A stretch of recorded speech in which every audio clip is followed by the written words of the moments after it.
नमस्कार विद्यार्थी मित्रांनो, आज आपण राज्यशास्त्रातील चौथे प्रकरण अभ्यासणार आहोत, ज्याचं नाव आहे सामाजिक व राजकीय चळवळी. विद्यार्थी मित्रांनो, वर्तमानपत्रांमध्ये आपण वेगवेगळ्या चळवळींविषयीच्या बातम्या वाचलेल्या असणार आहेत. तर ही चळवळ म्हणजे नेमकं काय आणि वेगवेगळ्या सामाजिक आणि राजकीय चळवळींचा अभ्यास आपण या प्रकरणामध्ये करणार आहोत. विद्यार्थी मित्रांनो, मागच्या पाठामध्ये आपण राजकीय पक्षांविषयीचा अभ्यास केलेला होता. तर हे सगळेच जे राजकीय पक्ष आहेत ते सत्तेच्या स्पर्धेत असतात आणि निवडणुका जिंकून त्यांना सत्ता प्राप्त करायची असते. त्याचबरोबर सत्ता मिळाल्यानंतर सामान्य जनतेचे जे काही प्रश्न आहेत ते प्रश्न सोडवण्याचाही ते प्रयत्न करत असतात. आता हे जे काही सगळे राजकीय पक्ष असतात, या सगळ्या राजकीय पक्षांची जी भूमिका आहे ती सर्वसमावेशक असते. म्हणजे सगळ्या समाजाचा विचार करून त्यांना प्रश्न सोडवावे लागतात, त्याच्यावरती निर्णय घ्यावे लागतात. कोणत्या तरी एकाच प्रश्नावर त्यांना लक्ष केंद्रित करून चालत नाही. जर आपण विचार केला तर सार्वजनिक स्वच्छतेपासून ते अवकाश संशोधनापर्यंतच्या सर्व गोष्टींचा राष्ट्रीय भूमिकेतून राजकीय पक्षांना विचार करावा लागतो आणि त्या संदर्भातले जे काही निर्णय आहेत ते निर्णय त्यांना त्या ठिकाणी घ्यावे लागतात. म्हणजेच समाजातल्या सर्व समाज घटकांच्या समस्यांसाठी राजकीय पक्षांकडे काही कार्यक्रम असावा लागतो आणि सर्वसमावेशक असा विचार करूनच त्यांना आपले निर्णय हे घ्यावे लागतात. जर या सगळ्याच राजकीय पक्षांचा आपण विचार केला तर जे शेतकरी आहेत किंवा कामगार आहेत, उद्योजक आहेत, महिला आहेत, युवा वर्ग असेल किंवा ज्या ज्येष्ठ व्यक्ती आहेत, तर या सगळ्यांचा विचार करूनच हे राजकीय पक्ष आपलं जे काही धोरण आहे हे धोरण ठरवत असतात. मग या चळवळी का निर्माण होतात? राजकीय पक्ष या पद्धतीने काम करत असेल तर या चळवळी का निर्माण होतात तेही आपण या ठिकाणी अभ्यासणार आहोत. विद्यार्थी मित्रांनो, आपण बघितलेलं आहे की राजकीय पक्ष कोणत्या तरी एकाच प्रश्नावर लक्ष केंद्रित करू शकत नाहीत. त्यांना सर्वसमावेशक असा विचार करावा लागतो. मग असा एखादा प्रश्न निर्माण होतो की तिथे कोणीतरी लक्ष घालणं गरजेचं आहे, त्यासाठी आवाज उठवणं गरजेचं आहे आणि हे काम वेगवेगळ्या चळवळींच्या माध्यमातून केलं जातं. आता समाजातले जे काही सर्वच लोक आहेत ते काही राजकीय पक्षामध्ये सहभागी होऊ शकत नाहीत आणि जे काही सार्वजनिक हित आहे त्यासाठी ते प्रयत्न करू शकत नाहीत. मग काय होतं, काही लोक एखाद्याच प्रश्नावर लक्ष केंद्रित करत असतात आणि तो प्रश्न मार्गी लावण्यासाठी पाठपुरावा करत असतात. मग हे काम करणं काही सोपं नाही. तर तो प्रश्न सोडवण्यासाठी किंवा त्या समस्येच्या निराकरणासाठी लोकांना सुरुवातीला संघटित करावं लागतं आणि मग लोकांना संघटित करून शासनावर दबाव आणावा लागतो. कारण तो प्रश्न सोडवण्यासाठी म्हणजे एखादी कृती करण्यासाठी शासनावर आपल्याला दबाव आणण्याचं काम या ठिकाणी करावं लागतं. या लोकांना हे काम सातत्याने करावं लागतं आणि जर ते काम सातत्याने होत असेल किंवा सातत्याने त्याच्याविषयी आवाज उठवला जात असेल, त्याचा पाठपुरावा केला जात असेल, तरच मग शासन तिकडे लक्ष देतं आणि ती समस्या सोडवण्यासाठी प्रयत्न करत असतं. म्हणजेच एखाद्या प्रश्नावर लक्ष केंद्रित करून त्यासाठी कायम पाठपुरावा करत राहणे आणि शासनावर दबाव आणून तो प्रश्न सोडवण्यासाठी कोणती तरी सामूहिक कृती करणे, याला आपल्याला चळवळ असं म्हणता येईल. आपल्या पुस्तकामध्ये सुद्धा चळवळ म्हणजे काय त्याची व्याख्या दिलेली आहे. सातत्याने कृतीशील राहून त्या समस्येबाबत जनमत तयार करून राजकीय पक्ष व सरकारवर दबाव आणण्याचे काम केले जाते. या सामूहिक कृतींना चळवळ असे म्हणतात. तर ही एक सामूहिक कृती आहे, सातत्याने केली जाणारी कृती आहे. एखाद्या समस्येविषयी जनमत तयार केलं जातं आणि जे राजकीय पक्ष असतील किंवा सरकार असेल त्यांच्यावरती दबाव आणला जातो आणि तो प्रश्न सोडवण्यासाठी सरकारचं लक्ष तिकडे वेधलं जातं. अशी जी काही सामूहिक कृती आहे त्याला चळवळ असं आपण म्हणतो. तर या चळवळीमध्ये सामूहिक कृती ही अतिशय महत्त्वाची असते आणि म्हणून सामूहिक कृती हा चळवळीचा गाभा असतो. अशा प्रकारच्या चळवळींचे फायदे काय आहेत तेही आपण या ठिकाणी अभ्यासणार आहोत. कोणत्याही लोकशाहीचा जर आपण विचार केला तर लोकशाहीमध्ये चळवळींना अतिशय महत्त्वाचं असं स्थान असतं. कारण का, तर या चळवळीच्या माध्यमातून अनेक सार्वजनिक प्रश्न हे चर्चेत येतात आणि एखादा सार्वजनिक प्रश्न चर्चेत आला की शासनाला त्या प्रश्नाची दखल घ्यावी लागते आणि मग तो प्रश्न सोडवण्यासाठी शासन त्या ठिकाणी प्रयत्न करत असतं. त्याचबरोबर हे चळवळीतले जे काही नेते असतात किंवा चळवळीतले जे काही कार्यकर्ते असतात ते त्या प्रश्नांचा सखोल अभ्यास करत असतात, त्या समस्येचा सखोल अभ्यास करत असतात आणि त्याच्या संदर्भात भरपूर माहिती ते गोळा करत असतात आणि मग तीच माहिती शासनाला पुरवली जाते आणि मग तो प्रश्न सोडवण्यासाठी किंवा त्या संदर्भात एखादं धोरण आखण्यासाठी शासनाला सुद्धा त्या माहितीचा उपयोग होत असतो. याचबरोबर चळवळीचा आणखी एक सगळ्यात महत्त्वाचा फायदा म्हणजे बऱ्याचदा शासन काही निर्णय घेत असतं. शासनाने घेतलेले सगळेच निर्णय काही योग्य असतात असं नाही. काही निर्णय एखाद्या वेळेस शासनाकडून चुकीचे सुद्धा घेतले जाऊ शकतात. तर या निर्णयांना आणि धोरणांना विरोध करण्यासाठी चळवळी या गरजेच्या आहेत किंवा त्यासाठी या चळवळी उभ्या केल्या जातात. आता हा प्रत्येक नागरिकांचा हक्क असतो. निषेध अथवा प्रतिकार करण्याचा हक्क, राईट टू प्रोटेस्ट, हा जो काही हक्क आहे तो लोकशाहीतील अतिशय महत्त्वाचा असा हक्क आहे आणि प्रत्येक नागरिक या हक्कामुळे अशा प्रकारच्या चळवळी उभ्या करू शकतो.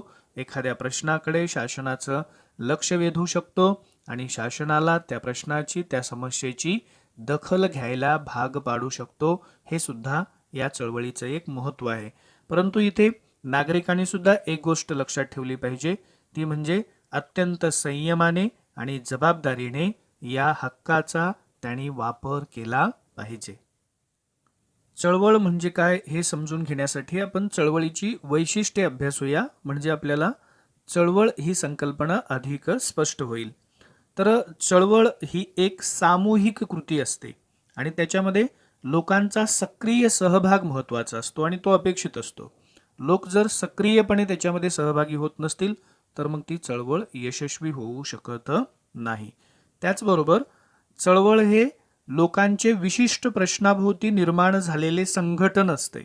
म्हणजे एक प्रश्न निर्माण झालेला असतो, एक समस्या निर्माण झालेली असते आणि त्या विशिष्ट प्रश्नाभोवती, त्या विशिष्ट समस्येभोवती हे निर्माण झालेलं एक संघटन असतं. म्हणजे सगळे लोक त्या ठिकाणी एकत्र आलेले असतात. आता इथे आपल्याला एक उदाहरण दिलेलं आहे. प्रदूषण हा एकच प्रश्न घेऊन सुद्धा किंवा ही एकच समस्या घेऊन सुद्धा चळवळ ही उभी राहू शकते.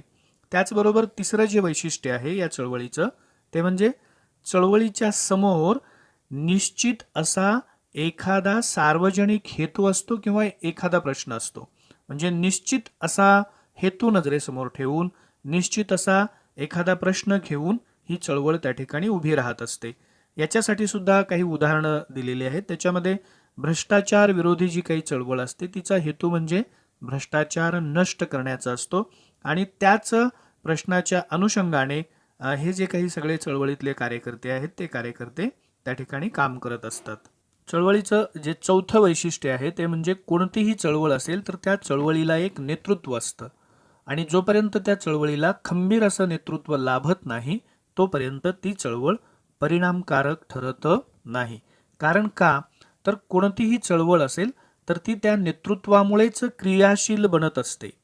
त्याचबरोबर त्या चळवळीचा हेतू असेल, चळवळीच्या संदर्भातले काही कार्यक्रम असतील, आंदोलनाच्या बाबतीमध्ये आपल्याला काय पवित्रा घ्यायचा आहे, या संदर्भातले सगळे जे काही निर्णय असतात ते निर्णय त्या नेतृत्वाला घ्यावे लागतात आणि ते निर्णय घेण्या इतपत जर ते नेतृत्व खंबीर नसेल तर ती चळवळ परिणामकारक ठरू शकत नाही. त्यामुळं खंबीर नेतृत्व असेल तरच चळवळ ही परिणामकारक ठरत असते. चळवळीचं जे पुढचं वैशिष्ट्य आहे ते म्हणजे चळवळींच्या अशा वेगवेगळ्या संघटना असतात. जर संघटना नसतील तर त्या चळवळींना सातत्याने त्यांचा जो काही प्रश्न असतो, त्यांची जी काही समस्या असते त्याचा पाठपुरावा करता येत नाही. कारण सगळेच चळवळीतले लोक दररोज छोट्या छोट्या गोष्टींसाठी एकत्र येऊ शकत नाहीत. कायदेशीररित्या किंवा इतर घटनात्मक तरतुदींच्या आधारे ती चळवळ पुढे रेटायची असेल तर या कार्यकर्त्यांना त्या ठिकाणी काम करावं लागतं आणि त्यासाठी त्याची एखादी संघटना तयार करावी लागते आणि मग त्या संघटनेतले ते जे काही कार्यकर्ते आहेत ते कार्यकर्ते या चळवळी पुढे चालू ठेवू शकतात आणि ज्यावेळेस मग गरज असेल त्यावेळेस लोकांना एकत्र करून आंदोलन त्या ठिकाणी केलं जातं. यासाठी उदाहरण आपल्याला देता येईल ते म्हणजे शेतकरी संघटनांचं.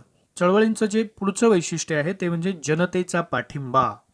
तर जनतेचा पाठिंबा आवश्यक आहे कारण लोकांचा जोपर्यंत सक्रिय सहभाग या चळवळींना मिळत नाही तोपर्यंत या चळवळी यशस्वी होऊ शकत नाहीत. आता जनतेचा पाठिंबा कधी मिळणार आहे, तर चळवळ ज्याच्यासाठी उभी राहिलेली आहे, म्हणजे ज्या प्रश्नाभोवती ती चळवळ निर्माण झालेली आहे, तो जर प्रश्न किंवा ती जर समस्या जनतेला आपली वाटत असेल तरच जनतेचा अशा प्रकारच्या चळवळींना पाठिंबा हा मिळणार आहे. त्यामुळं हा जनतेचा पाठिंबा मिळवण्यासाठी सुद्धा त्या चळवळीच्या नेतृत्वाला निश्चित असा कार्यक्रम ठरवावा लागतो आणि त्याच्या आधारे ज्या काही चळवळी आहेत त्या चळवळीला जनमत मिळवावं लागतं. तोपर्यंत ती चळवळ यशस्वी होऊ शकत नाही, कारण चळवळ ही एक सामूहिक कृती आहे आणि सामूहिक कृती हा चळवळीचा गाभा आहे, हे आपण याच्यापूर्वी अभ्यासलेलं आहे. त्याचबरोबर या चळवळीच्या पाठीमागे एक व्यापक विचारसरणी सुद्धा असते. म्हणजे आपण बघितलेलं आहे की चळवळ ही एकाच प्रश्नाभोवती निर्माण झालेली असते. चळवळ ही जरी एकाच प्रश्नाभोवती निर्माण झालेली असली तरी तिच्या आजूबाजूने आपोआपच व्यापक विचारसरणी असते. उदाहरण जर आपल्याला घ्यायचं असेल तर बालविवाह किंवा हुंडाबंदी या ज्या काही चळवळी आहेत, या चळवळींच्या माध्यमातून आपोआपच लोकशाहीची विचारसरणी, महिलांचं सक्षमीकरण, सामाजिक समता अशी जी काही मूल्ये आहेत ती सुद्धा जपली जातात. या मूल्यांवर सुद्धा लोकांचा विश्वास बसतो.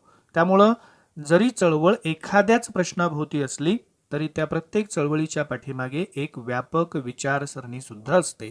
आणि ज्यावेळेस एखादी चळवळ अशी व्यापक होत राहते आणि तिचं संघटन ज्यावेळेस असंच वाढत जातं त्यावेळेस कधी कधी त्या चळवळीचं रूपांतर राजकीय पक्षामध्ये सुद्धा होत असतं. विद्यार्थी मित्रांनो, आपल्या पाठ्यपुस्तकामध्ये शोधा पाहू, करून पहा, चर्चा करा या अंतर्गत बरीचशी माहिती दिलेली आहे आणि काही माहिती आपल्याला मिळवण्यासाठी सुद्धा सांगितलेली आहे. तर त्याविषयीची माहिती तुम्ही त्या ठिकाणी मिळवा. त्याच्यावरती इथे आपण चर्चा करत बसलो तर त्याला खूप वेळ हा जाणार आहे. माहीत आहे का तुम्हाला, या घटकामध्येही आपल्याला एक माहिती दिलेली आहे. त्याच्यामध्ये असं म्हटलेलं आहे, सार्वजनिक जे काही प्रश्न असतात ते फक्त सामाजिक क्षेत्रातलेच असतात असं काही नाही आहे, तर ते समाजाच्या कोणत्याही क्षेत्रातून निर्माण होऊ शकतात. मग ते राजकीय क्षेत्रातले असू शकतात, आर्थिक क्षेत्रातले असू शकतात, अशा कोणत्याही क्षेत्रातून हे सार्वजनिक प्रश्न निर्माण होऊ शकतात. आपल्या भारत देशाचा आपण विचार केला किंवा आपल्या महाराष्ट्राचा आपण विचार केला तर भारतामध्ये किंवा आपल्या महाराष्ट्रामध्ये सुद्धा अशा अनेक चळवळी उभ्या राहिलेल्या आहेत आणि त्यातून समाज आधुनिक होण्यास सुरुवात झालेली आहे. कारण या चळवळीच्या माध्यमातून अनेक समस्या सोडवल्या जाऊ शकतात, अनेक प्रश्न सोडवले जाऊ शकतात आणि तो समाज आधुनिक होण्यास मदतही होऊ शकते. विद्यार्थी मित्रांनो, स्वातंत्र्यासाठीचा लढा ही सुद्धा एक सामाजिक चळवळच होती. विद्यार्थी मित्रांनो, सार्वजनिक प्रश्न समाजाच्या कोणत्याही क्षेत्रातून निर्माण होऊ शकतात हे आपण अभ्यासलेलं आहे. त्यामुळं काही सार्वजनिक प्रश्न हे राजकीय किंवा आर्थिक क्षेत्रातून सुद्धा निर्माण होऊ शकतात आणि मग तिथे राजकीय आणि आर्थिक चळवळी निर्माण होतात. राजकीय चळवळीच्या माध्यमातून नागरिकांच्या हक्कांचे जतन, मताधिकार या संदर्भातले जे काही प्रश्न असतात ते हाताळले जातात आणि ज्या आर्थिक चळवळी असतात त्याच्यामधून किमान वेतन, आर्थिक सुरक्षितता अशा प्रकारचे प्रश्न हाताळले जातात. याचबरोबर स्वदेशी ही सुद्धा एक महत्त्वाची आर्थिक चळवळ आहे. कारण आपण स्वदेशी वस्तूंचा जास्तीत जास्त वापर केला तर परदेशी वस्तू खरेदी करत असताना जो पैसा आपला बाहेरच्या देशामध्ये जाणार आहे तो याच्यामुळे थांबणार आहे. त्यामुळं स्वदेशी ही सुद्धा एक महत्त्वाची आर्थिक चळवळ आहे. विद्यार्थी मित्रांनो, इथे आपण काही भारतातील प्रमुख चळवळींचा अभ्यास करणार आहोत. त्याच्यातील जी पहिली चळवळ आहे ती म्हणजे आदिवासी चळवळ. तर हे सगळे जे काही आदिवासी लोक आहेत, हे आदिवासी लोक त्या जंगलामध्ये राहायचे, त्या वनामध्ये राहायचे आणि त्या जंगलामध्ये असलेली जी काही संपत्ती आहे त्याच्यावरतीच ते उदरनिर्वाह करायचे. परंतु स्वातंत्र्यपूर्व काळामध्ये ब्रिटिशांनी आदिवासींच्या जंगल संपत्तीवर उदरनिर्वाह करण्याच्या हक्कावरच गदा आणली. त्यामुळे आदिवासी लोकांच्या उदरनिर्वाहाचाच प्रश्न निर्माण झाला आणि हा प्रश्न घेऊन किंवा ही समस्या घेऊन छोटा नागपूर परिसरातील कोलाम ही आदिवासी जात, ओडिसामधील गोंड ही आदिवासी जात, महाराष्ट्रातील कोळी, भिल्ल, रामोशी या आदिवासी जमाती आणि बिहारमधील संथाळ, मुंडा या आदिवासी जमातींनी मोठ्या प्रमाणात उठाव केला आणि तेव्हापासून आजपर्यंत आदिवासींचा हा संघर्ष चालू आहे. म्हणजे स्वातंत्र्यपूर्व काळापासून आज भारताला स्वातंत्र्य मिळालेलं असलं तरी सुद्धा आदिवासी लोकांचे असे अनेक प्रश्न आहेत आणि त्या प्रश्नांसाठी या चळवळी चालू आहेत. भारतातील आदिवासी लोकांचा जो प्रमुख प्रश्न आहे तो म्हणजे वनावरील त्यांचा अधिकार, कारण तो अधिकार सरकारने नाकारलेला आहे. त्यामुळं या आदिवासी चळवळींच्या काही प्रमुख मागण्या आहेत त्याही आपण या ठिकाणी अभ्यासणार आहोत. त्याच्यातील जी पहिली मागणी आहे ती म्हणजे आदिवासींचे वनावरील अधिकार मान्य करावेत, कारण सरकार ते मान्य करत नाही. सरकारने वनं आता आपल्या ताब्यामध्ये घेतलेली आहेत. त्याचबरोबर आदिवासी चळवळींचं असं म्हणणं आहे की वनातील उत्पादने गोळा करण्याचा जो अधिकार आहे तो सुद्धा आम्हाला मिळाला पाहिजे. आणि तिसरी जी त्यांची मागणी आहे ती म्हणजे वन जमिनीवर लागवड करण्याचा अधिकार आम्हाला मिळाला पाहिजे. या सगळ्याच मागण्यासाठी हे आदिवासी लोक चळवळी करत आहेत. आपल्या मागण्या सरकारसमोर त्या ठिकाणी मांडत आहेत आणि त्याच्यातील काही मागण्या पदरात पडतात का यासाठी ते प्रयत्न करत आहेत. विद्यार्थी मित्रांनो, आपली जी दुसरी चळवळ आहे ती म्हणजे भारतातील शेतकरी चळवळ. आपला देश हा कृषीप्रधान देश आहे, त्यामुळं भारतातील ज्या काही शेतकरी चळवळी आहेत त्या अत्यंत महत्त्वाच्या मानल्या जातात. शेतकरी चळवळी सुद्धा आपल्या भारताच्या स्वातंत्र्यापूर्वीपासून चालू आहेत, कारण ब्रिटिशांच्या राजवटीमध्ये शेतीविरोधी अनेक धोरणं राबवण्यात आली आणि त्याच्यामुळं हे सगळे शेतकरी संघटित झाले आणि या शेतकऱ्यांनी चळवळी उभ्या केल्या आणि शासनाविरुद्ध आवाज उठवलेला आहे. त्याच्यामध्ये बारडोलीची चळवळ आहे, त्याच्यानंतर चंपारण्याची चळवळ आहे, खोतीचा प्रश्न, या ज्या काही शेतकऱ्यांच्या चळवळी आहेत त्या उभ्या राहिलेल्या आहेत. बारडोलीची जी काही चळवळ आहे ती सुद्धा कर किंवा लगान त्या संदर्भातली होती. सरदार वल्लभभाई पटेल यांनी त्याचं नेतृत्व केलं होतं. चंपारण्यातली चळवळ निळीची जी काही शेती आहे त्या संदर्भामध्ये होती. महात्मा गांधीजींनी त्याचं नेतृत्व केलेलं होतं. खोतीचा जो काही प्रश्न आहे तो कोकण किनारपट्टीमध्ये फार मोठ्या प्रमाणात होता आणि खोत हा एक ब्रिटिश सरकारचा नोकर होता, प्रशासक होता आणि तो इथे मोठ्या प्रमाणामध्ये कर वसूल करायचा शेतकऱ्यांकडून. त्यामुळे त्या काळामध्ये सुद्धा डॉक्टर बाबासाहेब आंबेडकर यांच्या सहकार्याने या शेतकऱ्यांच्या चळवळीला यश आलेलं होतं. सरदार वल्लभभाई पटेल असतील किंवा महात्मा गांधीजी असतील, डॉक्टर बाबासाहेब आंबेडकर असतील, याही लोकांनी चांगलं योगदान शेतकरी चळवळीच्या बाबतीमध्ये दिलेलं आहे. त्याचबरोबर या शेतकरी चळवळीला जी प्रेरणा मिळालेली आहे ती म्हणजे महात्मा फुले, न्यायमूर्ती रानडे आणि महात्मा गांधी यांच्या विचारांमधून ही प्रेरणा मिळालेली आहे. महात्मा गांधींच्या संदर्भात तर आपण अभ्यासलेलंच असणार आहे अगोदर की दक्षिण आफ्रिकेमध्ये सुद्धा त्यांनी अशा प्रकारच्या चळवळी उभ्या केलेल्या होत्या, सत्याग्रह केलेले होते आणि त्याच्यातून तिथल्या शेतकऱ्यांना त्यांनी न्याय मिळवून दिलेला होता. आणि त्याच्यानंतर भारतात आल्यानंतर पहिल्यांदा जर त्यांनी कुठे सत्याग्रह केला असेल तर तो चंपारण्यामध्ये केलेला होता. नंतरच्या कालावधीमध्ये काही शेतीविषयक सुधारणा करण्यात आल्या आणि त्याच्यामुळे ही जी काही शेतकरी चळवळ आहे ती थोडीशी संथ झाली, म्हणजे थोडीशी मंदावली. त्याच्यामध्ये कुळ कायदा आणण्यात आला, त्याचबरोबर कसेल त्याची जमीन हा एक कायदा आणण्यात आला. कुळ कायद्याप्रमाणे जो कुळाने शेती करत होता त्याच्या नावानेच ती शेती करण्यात आली. त्याचबरोबर जो त्या जमिनीवरती कष्ट करतोय त्याच्या नावाने ती शेती त्या ठिकाणी करण्यात आली. त्यामुळं अनेक शेतमजुरांना शेती मिळाली आणि त्यांना उदरनिर्वाहाचं एक साधन त्या ठिकाणी तयार झालं. परंतु आपला भारत देश स्वतंत्र झाला आणि त्याच्यानंतर आपल्या देशामध्ये हरित क्रांती आली आणि त्या हरित क्रांतीनंतर मात्र शेतकरी चळवळ ही अधिक क्रियाशील आणि परिणामकारक होऊ लागली. कारण का, शेतीचे उत्पादन वाढवण्यासाठी आणि अन्नधान्यांच्या बाबतीमध्ये आपल्या देशाला स्वयंपूर्ण करण्यासाठी हरित क्रांती आली. परंतु या हरित क्रांतीचा फायदा आपल्या देशातील श्रीमंत शेतकऱ्यांनाच झाला, गरीब शेतकऱ्यांना त्याचा फायदा अजिबात झाला नाही आणि त्यामुळे शेतकऱ्यांमध्ये गरीब आणि श्रीमंत असे वर्ग निर्माण झाले आणि मग त्यांच्यात असंतोष वाढला आणि शेतकऱ्यांच्या आंदोलनाला सुरुवात झाली. आणि या लढ्यासाठी, या आंदोलनासाठी काही शेतकरी संघटना उभ्या राहिल्या. त्याच्यामध्ये शेतकरी संघटना, भारतीय किसान युनियन, ऑल इंडिया किसान सभा या काही भारतातील महत्त्वाच्या शेतकऱ्यांच्या संघटना आहेत. भारतातील शेतकरी चळवळीच्या काही मागण्या आहेत. त्या मागण्या कोणत्या आहेत त्याचाही आपण या ठिकाणी अभ्यास करूया. तर या शेतकऱ्यांच्या मागण्यांपैकी सगळ्यात जी महत्त्वाची मागणी आहे ती म्हणजे शेतमालाला योग्य भाव मिळावा.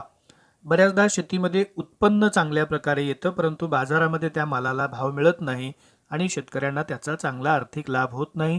त्यामुळं शेतकऱ्यांची ही प्रमुख मागणी आहे, आमच्या शेतमालाला योग्य भाव द्या. त्यामुळं आम्ही सक्षम होऊ. मग आम्हाला ना कर्जमाफीची गरज आहे ना कर्जमुक्तीची गरज आहे. आमच्या मालाला फक्त योग्य भाव मिळाला पाहिजे.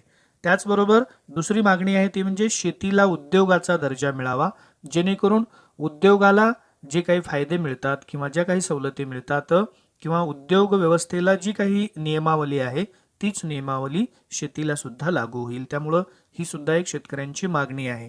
त्यानंतर जी पुढची मागणी आहे ती म्हणजे स्वामीनाथन आयोगाच्या शिफारशी स्वीकाराव्यात. शेतकऱ्यांच्या संदर्भामध्ये 2004 साली राष्ट्रीय कृषी आयोगाची स्थापना करण्यात आलेली होती आणि या आयोगाचं जे अध्यक्षपद आहे ते डॉक्टर MS स्वामीनाथन यांच्याकडे देण्यात आलेलं होतं.